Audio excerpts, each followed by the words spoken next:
Hello viewers, இனி நம்ம பார்க்க போறது ஒன் பீஸ் எபிசோட் 710 பார்ட் 1.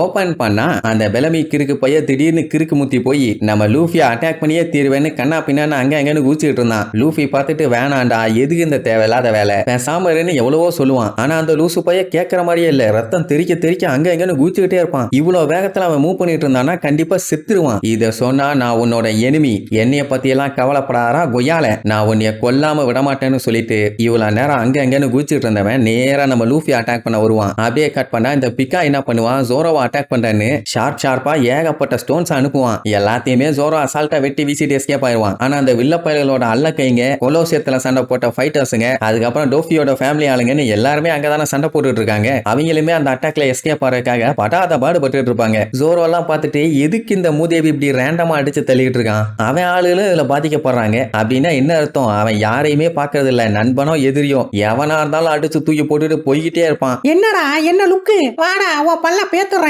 அப்படின்னு வீம்புக்குன்னே நம்ம ஜோரோவை வெறியேத்தி விட்டுட்டு இருக்கான். மகனே பில்டப்பா பண்ணிட்டு இருக்க, உன்னைய பேத்துறேன்னு ஜோரோ பயங்கரமா காண்டாவான். இங்க சாய் என்ன பண்ணுவான், வா வா வா முடிஞ்சா என்னைய ஃபாலோ பண்ணி வான்னு சொல்லிட்டு அவன் பாட்டுக்கு ஓடுவான். ஆனா அவ கண்டிப்பா நான் உன்னைய ஃபாலோ பண்ணி வருவேன் அப்படின்னு பின்னாடியே ஓடி வருவா. அவளுக்கு சந்தோஷம் தாங்க முடியல, நம்மளோட சேவை ஒருத்தனுக்கு தேவையான்னு. உடனே அவ டப்புன்னு ஸ்டாப் பண்ணி எனக்கு தெளிவா சொல்லு, எனக்கு ஒண்ணுமே புரியலன்னு கிளியரா கேப்பா. என்ன அறகுறையா கேட்டுட்டு அடி வாங்க கூடாதுல, அதுக்காக. அப்பவாச்சும் அந்த லூசு போய் உன்னைய நான் கொல்லாம விட மாட்டேன்னு சொன்னா பரவாயில்ல, இது முடிகிற வரைக்கும் நான் உன்னைய எங்கேயுமே போக விட மாட்டேன் அப்படின்னு அவன் சொன்ன உடனே அவன் என்ன முடிவு பண்ணிட்டா, ஆஹா நம்மள கல்யாணம் பண்ண போறான் போலயே அப்படின்னு சந்தோஷத்துல என்ஜாய் பண்ண ஆரம்பிச்சிருவா. அவன் கடுப்புல அங்க கத்திட்டு இருப்பான். அட லூசு மாங்கா, இவ்வளவு சண்டைக்கு நடுவுல எப்படி உன்னால இப்படி யோசிக்க முடியுதுன்னு. அதே நேரம் சிஞ்சாவுக்கும் லாவோஜிக்கும் சண்டை போயிட்டு இருக்குது இல்ல, அவங்க ரெண்டு பேரும் போற சண்டைய அந்த அல்ல கைங்க எல்லாம் ஒளிஞ்சு உட்கார்ந்து தான் பாத்துக்கிட்டு இருப்பாங்க. ஏன்னா நேரா நின்று பார்த்தா எவன் மண்டை கழுது போகும்னு சொல்ல முடியாது, அந்த அளவுக்கு சண்டை. பார்க்கதான் ரெண்டும் பெருசுங்க, ஆனா சண்டை போறத பார்த்தா அப்படி தெரியவே இல்லை. அதுலயும் லாவோஜி ஒரு மிதி மிதிச்சதுல சிஞ்சாவோ அப்படியே பிளைங்ல போவாரு. எல்லாம் வாய பழந்துருவாங்க, கொக்கா மக்கா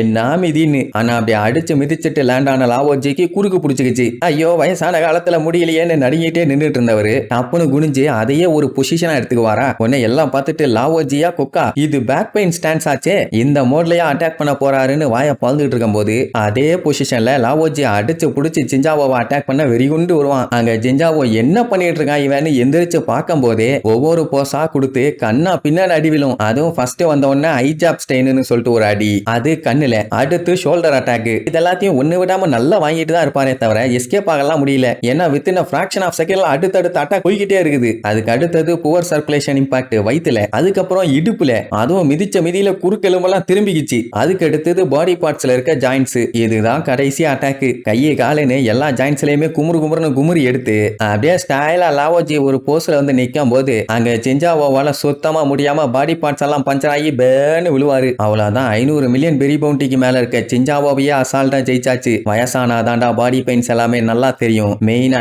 எனக்கு தெரியும்டா, நான் தாண்டா லாவோஜி அப்படின்னு பில்டப் பண்ணும்போது அந்த அல்ல கைங்கெல்லாம் சாக்காயி கொஞ்சம் பின்னாடி பாருங்க ஜீம்பானுங்க. பார்த்தா சிஞ்சாவோ எந்திரிச்சு அவரு பின்னாடி பார்த்துட்டு இருப்பாரு. ஐயோ நாங்க உங்ககிட்ட சொல்றோம், அதை அவரு பண்ணிட்டு இருக்காரு. என்ன ஒண்ணு லாவோஜி திரும்பி பார்த்தா சிஞ்சாவோ மறுபடியும் எந்திரிச்சு நின்றுட்டு இருக்காரு. அவருக்கு எதுவுமே ஆகல. அதே நேரம் மேல பேபி ஃபைக்கும் சாய்க்கும் ஒரு கலவரம். என்னன்னா அவன் நான் உன்னைய கல்யாணம் பண்ண மாட்டேன்னு சொல்லியிருப்பான். அவ பயங்கரமா ஷாக் ஆகி ஏன் எதுக்கு எதனாலன்னு கத்திட்டு இருப்பாளா. அப்ப சிஞ்சாவை பார்த்துட்டு டே சாய், உனக்கு தான் நிகோஷி ஆர்மி லீடரோட டாக்டர் ஊக்லிசியாவோட மேரேஜ் அரேஞ்ச் பண்ணி இருக்குது இல்ல, மூஞ்ச பாத்தீங்களா எப்படி இருக்குதுன்னு. சாய் பார்த்து இருந்தான்னா செத்தே போயிருப்பான். அப்படி இருக்கும்போது இங்க என்னடா மேரேஜ பத்தி பேச்சுன்னு கேட்டா அவனுக்கு யாரு ஒய்ஃபா வருவாங்க அது இதுன்னு அதை பத்தி எல்லாம் அவனுக்கு கவலையே இல்ல. ஏன்னா இந்த மேரேஜ் ஒரு பொலிட்டிக்கல் மேரேஜ் தான். இதால நிகோசுயும் அப்போசுயும் ஒன்னா சேர போறாங்க, அதனால தானே இதை பண்றீங்க, என்ன வேணுமோ பண்ணுங்கிற மாதிரி சொல்லுவான். இங்க லாவோஜிக்கு செருப்பால் அடிச்ச மாதிரி ஆயிரும். பின்ன எவ்வளவு பெரிய ஆளு இவ்வளவு நேரம் போட்டு பொலன்னு பொலந்துகிட்டு இருக்கான், அவனை கொஞ்சம் கூட மதிக்காம அங்க அவன் கல்யாண விஷயத்த பத்தி பேசிட்டு இருக்கான்னா கடுப்பாகுமா இல்லையா. அல்ல கைங்கெல்லாம் பார்த்துட்டு அவ்வளவுதான், சோழி முடிஞ்சு.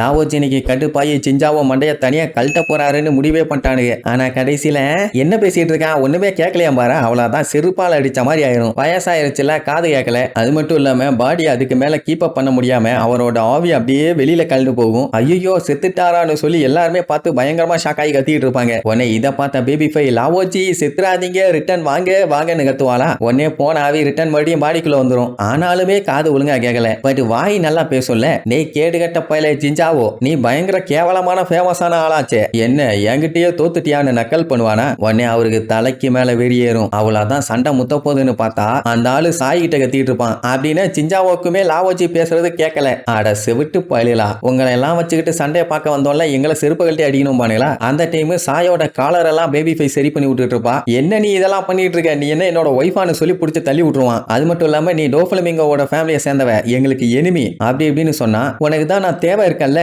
நீ என்ன சொன்னாலும் நான் உனக்காண்டி செய்வேன்பா. உடனே சாய் இருந்துகிட்டு அப்படியா அப்படின்னா நீயே செத்துரு. ஏன்னா இப்போ உன்னைய விட்டோம்னா நீ கண்டிப்பா அடுத்து ஸ்டார் ஹேட்டு மத்தவங்க எல்லாத்தையுமே தொல்லை பண்ணுவேன். நீ இதை மட்டும் பண்ணிட்டீங்கன்னா போதும், நாங்க நிம்மதியா இருப்போம். உடனே அவ பயங்கர ஷாக்ல இருப்பா. நம்மள சாக சொல்லிட்டானே அப்படின்னு. ஓகே ரைட்டு, இனி கட்டுப்பாய் அவ அட்டாக் பண்ணுவான்னு பார்த்தா கைய கண்ணா மாத்தி அவ தலையிலேயே வைப்பா. சாயால நம்ம முல்ல அப்படியே ஷாக் ஆயிருவான். நான் உனக்காண்டி சாகிறதுல சந்தோஷப்படுறேன், அதுதான் உனக்கு ஓகேனா நான் கண்டிப்பா அதை பண்ணுவேன் பாலா. என்ன செய்யறேங்கிறா. ஐயோ வேண்டாம்பா, எனக்கு மக்களுக்கு ஹெல்ப் பண்றதா ரொம்ப ரொம்ப பிடிக்கும்னு வேற சொல்லுவாளா. அவன் திட்டுவான், ஐயா லூசு, என்ன லூசு மாதிரி பண்ணிட்டு இருக்க, இது ஜஸ்ட் பழிக்கு பழி வாங்குறதுக்கு தான் நான் சொன்னேன், நீ உன்னையே அழிச்சுக்கிட்டீங்கன்னா நான் ஜெயிச்சிருவனே, அப்படி பண்ணாதேன்னு சாயே சொல்ல ஆரம்பிச்சிருவான். உடனே ஜிஞ்சாவை பார்த்துட்டு லூசு பாயில, அவ செத்தா செத்துட்டு போட்டு அவளை அப்படியே விட்டுரு, எனிமி சாக போறானா நீ ஏன்டா போய் அவளை ஸ்டாப் பண்ணிட்டு இருக்க, மூளை கட்டவனே, பிரியா விடு, நீ ஒரு ஆர்மியோட லீடர், எப்பவுமே பயங்கர கொடூரமா இருக்கணும்னு அட்வைஸ் பண்ணுவான். அவன் கடுப்பாயி வாய மூறா கிளவா, நான் என்ன பண்ணும் ஏது பண்ணுன்னு நீ எனக்கு சொல்லாத, நீ என் மாஸ்டர் மட்டும் தான், என்ன பண்ணும் ஏது பண்ணுன்னு எனக்கு தெரியுமா. அவ சுடுறதுக்காண்டி சந்தோஷமா கண்ணை மூடி,